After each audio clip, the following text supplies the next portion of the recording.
Ceci est une émission payée par l'heure de la bonne nouvelle.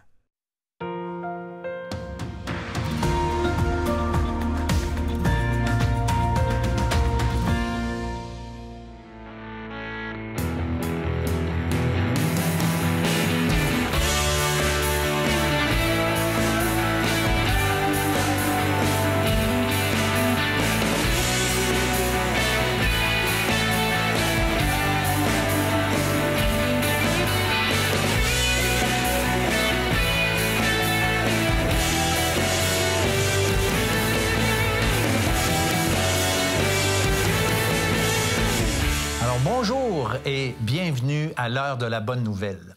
On poursuit cette semaine notre série qui a comme thème « Je suis Jésus » et j'ai aujourd'hui pour m'accompagner Martin L'Hébreu. Salut mon cher Martin. Salut François. Aujourd'hui, on a un thème particulier, on va parler de chemin. En fait, on va parler de chemin basé sur Jésus qui a dit « Je suis le chemin, nul ne vient au Père que par moi ». Et François, je pense que ça va être un sujet intéressant parce que toute notre vie, on est en chemin vers quelque part. On se lève le matin, on est en chemin vers la salle de bain. Ensuite, on est en chemin vers le travail, en chemin vers l'épicerie. On revient à la maison, on visite des amis, toujours dans le chemin. Et c'est sûr que la plupart du temps, on connaît notre chemin, mais ça arrive parfois qu'on peut ne pas savoir où on va. Exemple, si on va à une nouvelle place, on va en voyage. Puis ça peut arriver qu'on se perde. Ouais. Et se perdre, c'est pas un sentiment qui est très, très agréable. Je sais pas si toi, tu t'es déjà perdu, mais moi, dans le bois, ça m'est arrivé. Et je me rappelle, quand j'étais dans le bois, peut-être 3-4 minutes, parce que mon cousin il est revenu nous chercher avec une flashlight. On était dans le noir, dans le bois. Et pendant 2-3 minutes, j'avais ce sentiment-là d'inquiétude, de peur, parce qu'on était vraiment perdus. Et ça fait pas du bien, pantoute, ce sentiment-là. C'est la question qu'on a posée cette semaine dans la rue. Vous êtes-vous déjà perdu? Quel était votre sentiment? Ma première réaction, c'est comme « Ah, OK, comment est-ce que je me suis perdu? » Un sentiment de panique. Ben, le stress. Ben, ça m'est déjà arrivé, mais je me suis dit que je retrouverais mon chemin. Puis je me suis pas vraiment inquiétée. Sur le coup, j'ai été désemparé, paniqué. Mais l'instant d'après, je me suis repris en main, puis j'ai dit on va regarder quel c'est qui... Là, la logique revient, puis ouais. Tu vas te débrouiller pour te retrouver. Pas très sûre de moi et pas confiante envers moi-même parce que je me suis perdue. Ça veut dire que j'ai pas de bons repères. J'ai plutôt confiance en moi, alors finalement, ça me fait pas très peur, en fait. Je me dis qu'il y a toujours des gens qui sont là pour nous aider, donc qu'on peut s'en sortir, en fait. Anxieuse, certainement. Stressée. Démunie. J'imagine que je me sentirais comme ça. J'espère que je me mettrai en mode solution. Demander au Seigneur, parce que lui, c'est sauveur. J'irais selon mon instinct de survie. T'es comme tout seul à toi-même. T'es laissé à toi-même, puis là, c'est ça. Puis t'es comme l'impression que t'es vulnérable au danger. C'est l'inconnu. C'est tout d'un coup la peur de plus être. Y a-t-il quelqu'un qui va passer à venir me chercher? Y a-t-il quelqu'un qui va encore avoir besoin de moi, qui va encore avoir le goût d'être avec moi? Une chose que je trouve intéressante dans les réponses qu'on a vues, François, c'est qu'il y en a plusieurs qui ont comme l'espoir de se retrouver, de se débrouiller, d'avoir quelqu'un qui vient les aider.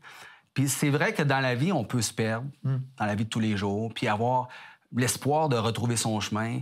Même spirituellement, on peut être égaré puis avoir l'espoir de retrouver le chemin vers Dieu. Mais quand on arrive vers Dieu, à Dieu, puis qu'on est perdu, bien, il n'y a plus d'espoir. C'est trop tard, c'est terminé. C'est ça. Puis il y a quelqu'un qui a parlé de repère, puis en fait, nous, on veut vous dire qu'il y a un repère. Jésus a dit qu'il était le chemin et on en discute immédiatement après la pause. Aujourd'hui, François, il y a tellement, mais tellement de religions, de sectes qui affirment connaître le chemin pour aller au ciel. Il y en a qui pensent que tout le monde va aller au ciel, mais malheureusement, il y a même des gens qui sont convaincus qu'ils vont y aller, mais que la porte, comme tu viens de dire, va être fermée. Et au lieu de voir Dieu t'accueillir les bras ouverts, tu rencontres Dieu comme ton juge. Vous avez des questions ou des commentaires sur ce que vous venez d'entendre? Contactez-nous par téléphone ou réagissez sur les médias sociaux.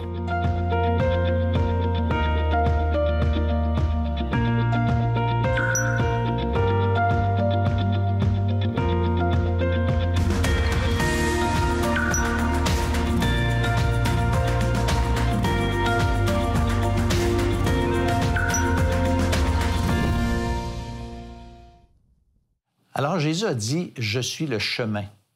Nul ne vient au Père que par moi. » C'est une déclaration franchement audacieuse, voire choquante. Il y en a qui disent et qui préfèrent plutôt une déclaration ou un dicton comme « Tous les chemins mènent à Rome ». Alors Martin, on est là pour en parler. Salut François. Écoute, j'ai une question pour toi. As-tu un GPS? C'est un peu privé. Non, sérieusement, ben oui, j'ai un GPS, même un téléphone intelligent qui me sauve la vie. C'est quand la dernière fois tu l'as utilisé? Et hier. C'est intéressant de voir aujourd'hui, François, puis j'imagine que tu le remarques aussi quand on conduit, combien les gens, on est rendu dépendants de nos GPS. Peu importe où on va, souvent on va l'utiliser. Pourtant, on n'avait pas de GPS avant. Oui, mais... Oui, c'est ça, il y a le mais. On se rendait à bon port, mais en prenant souvent des détours. Ouais. Et combien de fois j'ai dû arrêter dans un dépanneur? Combien de fois je me suis perdu? Puis je me rappelle, même quand j'étais jeune, avec mes parents, on allait toujours à Ocean City, qui est dans le New Jersey. Et puis, c'est un 14 heures de route à peu près. Puis mon père a conduit 1 heure dans le mauvais chemin. On n'avait pas de GPS à l'époque. Mais écoute, pendant cette heure-là, la vie était belle. Là. On regardait dehors les paysages, on chantait, je sais pas ce qu'on faisait. Mais on s'en rendait pas compte, mais on était dans le mauvais chemin. On ne sait pas quand on est perdu, des fois. Puis là, quand ils s'en ont rendu compte, là, on était un peu fâchés, même les enfants. 1 heure, mais c'est pas 1 heure, c'est 2 heures parce qu'il faut revenir. C'est ça. Ça. Alors, c'est quelque chose que c'est sûr que dans la vie, tous les jours, c'est tel que tel, se perd, mais on peut transposer cette illustration à la vie et à l'éternité. Parce que c'est possible, François, dans la vie, de se penser dans le bon chemin spirituellement, de profiter de la vie comme on peut. Et finalement, tu arrives au ciel, dans l'au-delà, l'autre bord, puis la porte du ciel est fermée. Et au lieu de voir Dieu t'accueillir les bras ouverts, tu rencontres Dieu comme ton juge. Alors, j'imagine le sentiment de panique qui va prendre aux personnes quand ils vont voir ça, qui se croyaient dans le bon chemin, mais finalement, j'étais pas dans le bon chemin. Alors, tous les chemins mènent à Rome. Malheureusement, ça ne s'applique pas, François, pour aller au ciel. Absolument pas. Il y a un texte que Jésus, les paroles de Jésus que j'aimerais te lire, Martin, maintenant, parce que ça parle exactement de ça, puis tu vois que c'est dramatique. C'est dans l'Évangile de Matthieu, au chapitre 7, et je lis les versets 22 et 23. « Plusieurs me diront, c'est Jésus qui parle, plusieurs me diront en ce jour-là, Seigneur, Seigneur, n'avons-nous pas prophétisé par ton nom? N'avons-nous pas fait chasser des démons par ton nom? N'avons-nous pas fait beaucoup de miracles par ton nom? Alors, je leur dirai ouvertement, je ne vous ai jamais connus. Retirez-vous de moi, vous qui commettez l'iniquité. » Alors, c'est quelque chose de dramatique. Non seulement c'est des gens qui étaient, on va dire, c'est pas des gens qui étaient dans mauvaise religion. Ils croyaient au Christ, ils pensaient même le servir, et pourtant, la porte fut fermée. Alors, c'est quelque chose qui existe. Il y en a qui pensent que tout le monde va aller au ciel, mais malheureusement, il y a même des gens qui sont convaincus qu'ils vont y aller, mais que la porte, comme tu viens de dire, va être fermée.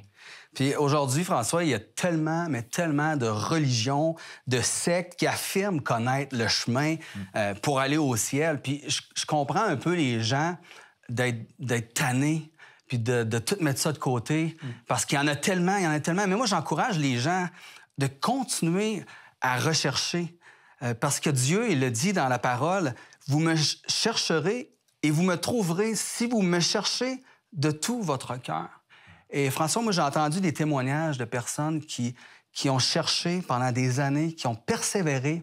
Puis un jour, Dieu les a trouvés. Dieu est allé les chercher. Dieu leur a montré le chemin. Dieu leur a montré le Seigneur Jésus. Puis il y a même des gens, des témoignages que j'ai entendus de gens qui cherchaient même dans le but de discréditer l'Évangile. Jésus, Dieu, montrer que, vous voyez, ça n'a pas rapport, ça. Puis en faisant cette recherche-là, dans le but de discréditer, ils ont découvert que la parole, c'était la vérité. Puis ils ont découvert le chemin. Ils ont trouvé le chemin. Puis moi, j'aimerais ça te raconter, François, le témoignage de Josh McDowell. C'est un témoignage que j'ai entendu il y a des années, mais ça m'a bouleversé. C'est un athée qui s'est converti au Seigneur Jésus-Christ. Lui, son père, c'était l'alcoolique du village. Tu sais, t'es dans un village, l'alcoolique du village, c'est ton père. Puis ça y arrivait souvent à son père de battre sa mère, la maman de Josh, régulièrement.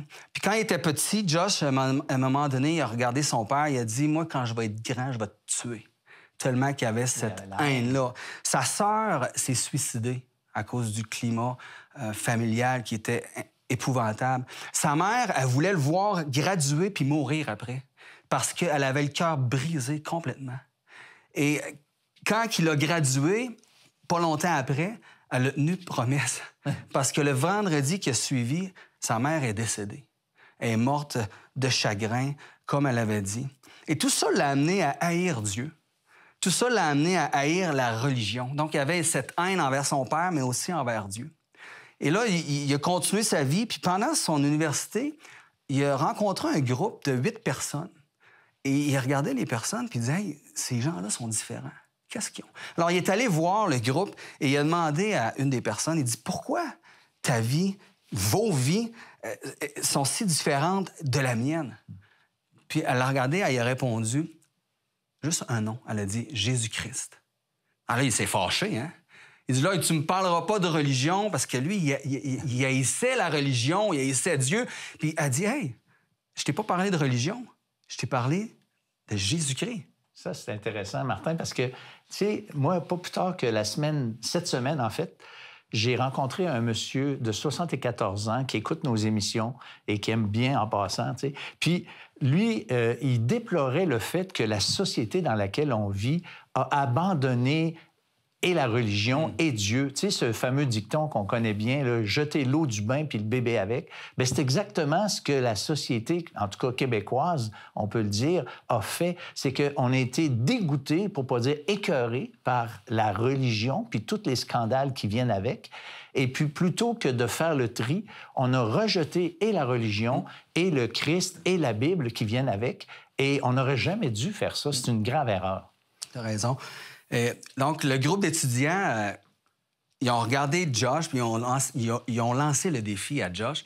Ils ont dit, écoute, va lire la Bible, examine la Bible, puis essaie de trouver si Jésus est vraiment le Fils de Dieu. Et lui, il a relevé le défi, mais pas pour voir si Jésus était vraiment le Fils de Dieu. Il voulait prouver que la Bible était fausse. Il voulait prouver... En fait, il voulait détruire la croyance en Dieu. Et là, en lisant la Bible, il a réalisé que Jésus était le chemin pour aller vers Dieu. Puis il a réalisé qu'il avait besoin de la grâce de Dieu, puis il l'a accepté.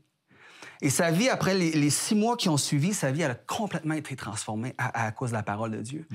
Et pas longtemps après, il y a eu un accident. Il s'est ramassé à l'hôpital, un grave accident, puis ils ont dû l'attacher à l'hôpital pour pas qu'il bouge. Puis son père est venu le visiter.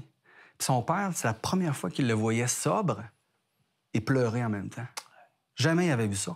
Et son père s'est approché de lui, puis il dit, « Comment peux-tu aimer un homme comme moi? » Et là, son fils, Josh, il le regarde et dit, « Écoute, papa, il dit, il y a 6 mois, je te haïssais, et j'ai rencontré Jésus-Christ. » Et son père, il a répondu quelque chose de tellement beau. Il dit, « Jésus, si Jésus peut faire dans ma vie ce qu'il a fait dans ta vie, alors je veux lui laisser l'opportunité de le faire. » Il a ouvert la Bible, puis il a été touché, il a trouvé le Seigneur Jésus, il a été sauvé, puis sa vie a aussi été changée. Et c'est ce que j'encourage les gens à faire, à prendre les Écritures, puis à chercher dans la parole. Puis vous savez, quand on cherche dans les Écritures, c'est pas une religion qu'on trouve.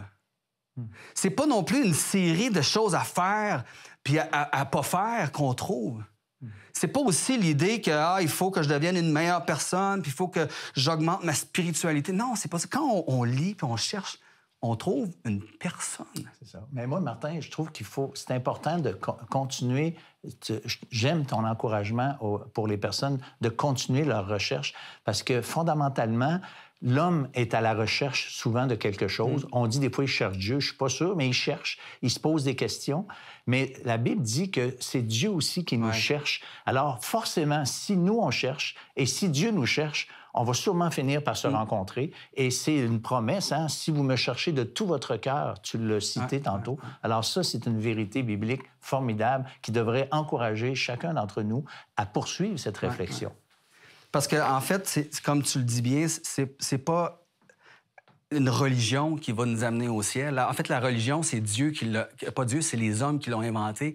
Mais l'Évangile, c'est Dieu qui est venu c'est lui qui est venu vers nous dans la personne de Jésus-Christ pour venir nous sauver. Puis Jésus, bien, il a accompli tout. Hein, il a accompli toutes les exigences de Dieu. Donc, c'est pour ça qu'il dit « Je suis le chemin. Vous pouvez passer par moi pour aller au Père. J'ai tout accompli pour vous. Alors, c'est merveilleux, ces paroles-là de Jésus. Puis je termine avec une citation de George Hardy, qui est un auteur chrétien que j'ai trouvé très intéressant. Il dit ceci. « Quand je regarde à la religion, j'ai seulement 2 questions. Est-ce que quelqu'un a déjà vaincu la mort? Si oui, est-ce qu'il a préparé un chemin pour que je puisse la vaincre aussi? J'ai vérifié la tombe de Bouddha et elle était occupée. Celle de Confucius et elle était occupée. Celle de Mohamed et elle était occupée aussi. Quand je suis arrivé à celle de Jésus, elle était vide. Il y en a donc un qui a vaincu la mort. Mais est-ce qu'il a préparé un chemin pour moi aussi?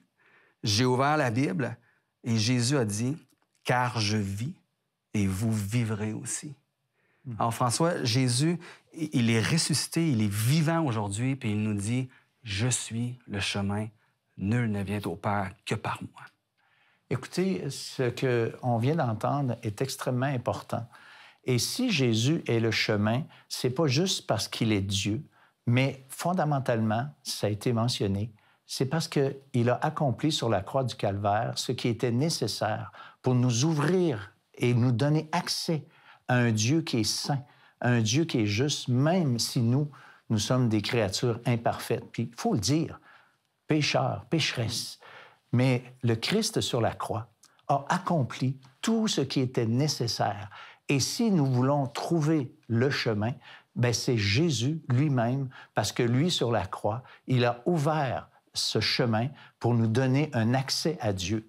L'heure de la bonne nouvelle, en collaboration avec le Messager chrétien, vous offre gratuitement le livre de méditation quotidienne La Bonne Semence. Pour en recevoir un exemplaire, écrivez-nous à l'heure de la bonne nouvelle, casier postal 33012, comptoir postal Thibault, Trois-Rivières, Québec, G8T 9T8. Vous pouvez également nous joindre à info@hbn.ca ou par téléphone 1-866-509-1319. Vous avez des questions ou des commentaires sur ce que vous venez d'entendre? Contactez-nous par téléphone ou réagissez sur les médias sociaux.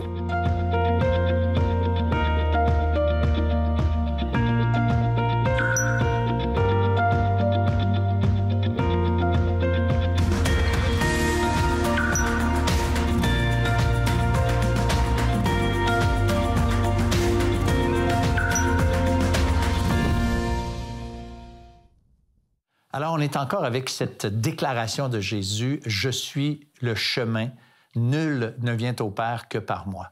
Alors, Martin, cette question, cette déclaration de Jésus nous oblige à réfléchir et à se poser des questions, parce que comment, toi, t'es venu à la foi? Comment cet exercice spirituel, comment tu l'as vécu? Parce que je veux dire, moi, je trouve que la foi, c'est pas un saut dans le vide. C'est quelque chose d'intelligent. C'est quelque chose de réfléchi.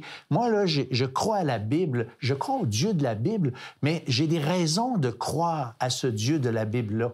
Alors, toi, ton cheminement, ça ressemble à quoi par rapport à la démarche, j'allais dire, intellectuelle de la foi?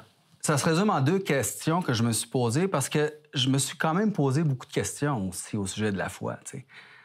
Bon, est-ce que tout ça est vrai? Puis j'ai fait des recherches, j'ai fait des fouilles dans les Écritures, dans des livres que j'ai lus, mais ça se résume en 2 questions que je peux poser comme ça. La première, quelle vision du monde répond le mieux aux questions existentielles? Bon, une vision du monde, c'est une collection de croyances au sujet de, justement, des questions existentielles. Tu sais, on croit toutes sortes de choses. Je te présente les 3 plus grandes visions du monde qu'on connaît. On a ceux qui ne croient pas en Dieu, qu'on appelle l'athéisme. On a ceux qui croient en Dieu, qu'on appelle le théisme. Puis on a ceux qui croient que Dieu est dans tout. Et dans la matière. Et partout. Donc ça, c'est Dieu. Moi, je suis Dieu. Puis il y a même une femme, il y a quelques semaines, avec qui je parlais, puis qui disait, moi, quand je marche dans les feuilles, Dieu, c'est les feuilles. Donc, on appelle ça le panthéisme. C'est quand même répandu aussi, plus qu'on pense. Alors, les 3 visions du monde sont très différentes dans leur approche, puis ils peuvent pas tous être vrais, François. Puis chacun d'entre nous, on a pris ou adopté une de ces visions du monde-là avec laquelle on vit, puis on dit, c'est comme ça. Alors, laquelle de ces visions du monde répond le mieux aux questions existentielles? Questions existentielles, on connaît tous ces questions-là, puis on se les pose peut-être. On s'est sûrement déjà tous posé ça. Comment la vie a commencé à partir de rien? D'où est-ce qu'on vient? Où est-ce qu'on va? Est-ce que Dieu existe? Pourquoi on est ici? Qu'est-ce qu'il y a après la mort? Donc, il y a plein de questions comme ça. Puis même quand on regarde la complexité de la création, moi, je suis fasciné, François, par la complexité puis la beauté de la création. Puis encore tout récemment, je regardais la beauté de cette création-là et je me disais, mais ça se peut pas qu'il n'y ait pas derrière tout ça un Dieu tout-puissant, créateur, qui a de la créativité, qui est derrière ça. Alors pour moi, le théisme, croire qu'il y a un Dieu tout-puissant, répond vraiment le mieux à toutes les questions existentielles qu'on peut se poser. Puis la deuxième question que je veux poser, si Dieu existe, est-ce qu'il s'est révélé à nous? Et là, si on veut répondre bien à cette question-là, il faudrait comme apporter tous les livres qui ont été écrits et qui prétendent être la révélation de Dieu. Puis on n'en a pas juste un, on n'a pas juste la Bible, on a plein d'autres livres. Et toutes les amener puis les analyser, un après l'autre. Puis j'ai même des gens qui me disent, pourquoi toi la Bible, pourquoi pas tel autre livre, pourquoi pas... Puis souvent, je leur dis, amène-le l'autre livre. Amène-le, on va le lire, on va comparer, on va l'étudier. Puis c'est ça que j'ai fait un peu dans mes lectures, dans mes recherches. Puis c'est ça aussi que c'est un musulman, en fait, qui s'est converti au christianisme, qui s'appelle Nabil Qureshi. Il y a un témoignage en livre, puis il a écrit un livre aussi de son expérience. Puis ça m'a vraiment touché, ce livre-là. Lui, il était à l'école, puis il y avait un ami qui était chrétien, puis il a essayé de le convertir à l'islam en prêchant les doctrines. Puis là, l'ami, il répondait à ces questions, puis il était tellement intrigué que Nabil, il a commencé à dire, moi, je vais chercher pour détruire un peu tes croyances. Mais finalement, en cherchant, il s'est rendu compte que la Bible, là, était fiable. Elle avait un fondement solide. Puis que oui, Dieu, il s'est révélé à travers la Bible et il s'est converti. Et je te lis une citation qu'il écrit dans son livre, parce que suite à cette conversion-là, voici ce qu'il a écrit. Il dit, ce qui s'est passé ensuite, quand il a découvert que la Bible était fiable, il dit, a secoué mon monde et m'a secoué jusqu'aux tripes. Mon ami a utilisé les mêmes normes critiques que j'avais utilisées contre les doctrines chrétiennes pour défier l'islam. Sous le poids de cet examen, les fondements de l'islam se sont effondrés. Quitter l'islam signifiait sacrifier tout ce que je connaissais et trahir les gens que j'aimais le plus. Alors, il a été des années à croire qu'il était dans le bon chemin. Puis quand il a commencé à étudier c'était quoi, il s'est rendu compte que la Bible était fiable. C'est ça que j'ai fait, moi aussi. J'ai regardé la Bible, j'ai commencé à l'étudier pour voir, puis elle est fiable. Et ça m'amène à croire que Jésus, ce qu'il dit, c'est vrai, il est le seul chemin. Vous avez des questions ou des commentaires sur ce que vous venez d'entendre? Contactez-nous par téléphone ou réagissez sur les médias sociaux.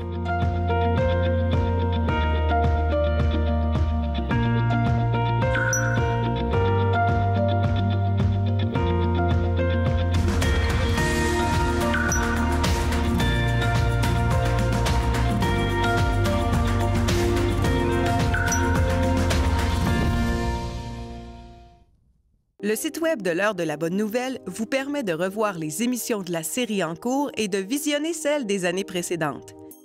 Dans la section Liens utiles, nous identifions plusieurs liens Internet donnant accès à du contenu évangélique de qualité sur le web. On y retrouve une tonne de moyens concrets pour vous aider à poursuivre et enrichir vos réflexions.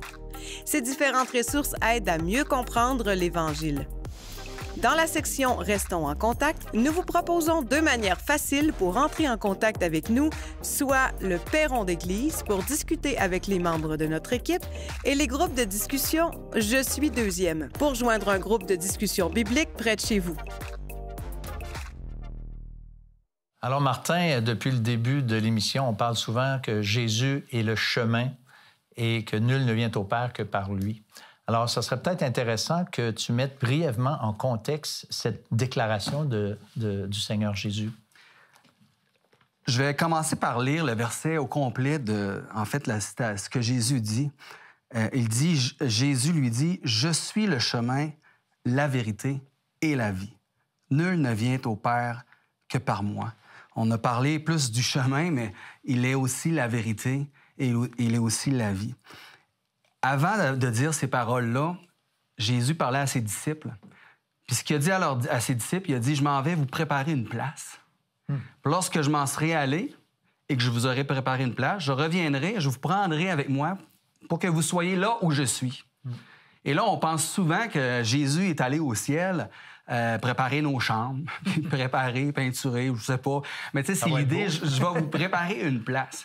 Ensuite, il dit cette phrase-là, « Je suis le chemin, la vérité et la vie. Nul ne vient au Père que par moi. » Et quelques jours après, il va à la croix pour être crucifié, rejeté des siens, puis crucifié, puis prendre la colère de Dieu sur lui. Donc, quand il dit « Je vais vous préparer une place », il n'est pas en train de dire « Je vais aller faire du ménage, préparer une chambre ». Non, je m'en vais, je vais aller à la croix. Je vais aller mourir, je vais être crucifié, rejeté des hommes, puis je vais aller prendre vos péchés sur moi à la croix et subir la colère de Dieu. C'est exactement ça que Jésus a en tête quand il dit « Je vais vous préparer une place ». Et là, il y en a un qui dit « Ben là, on ne sait pas trop le chemin. » Puis Seigneur Jésus, il dit hey, « Je suis le chemin, la vérité et la vie. » Alors, nous, en tant qu'êtres humains, on est pécheurs séparés de Dieu. Et si on veut un jour être dans sa présence, bien, on doit prendre le bon chemin. Et c'est Jésus. Puis pourquoi c'est Jésus? Parce qu'il a pris nos péchés à la croix, à notre place. Il est mort, il a pris la colère, à cause que la colère de Dieu est sur nous à cause du péché. Mais on peut mettre notre foi dans le Seigneur Jésus-Christ puis être assuré qu'on va être dans sa présence pour l'éternité. Tout à fait. Merci, Martin. Alors, on vous dit, nous, au revoir et à la semaine prochaine pour une autre émission de l'Heure de la Bonne Nouvelle. Parce que la perception, François, elle change d'une personne à l'autre, mais la vérité ne change pas. Une vérité, là, ça demeure vrai pour tout le monde, même si c'est pas tout le monde qui aperçoit comme étant quelque chose de vrai. Alors, si on va au Seigneur Jésus-Christ pour le connaître, lui, parce qu'il est une personne, c'est Dieu fait homme, bien, on va connaître la vérité.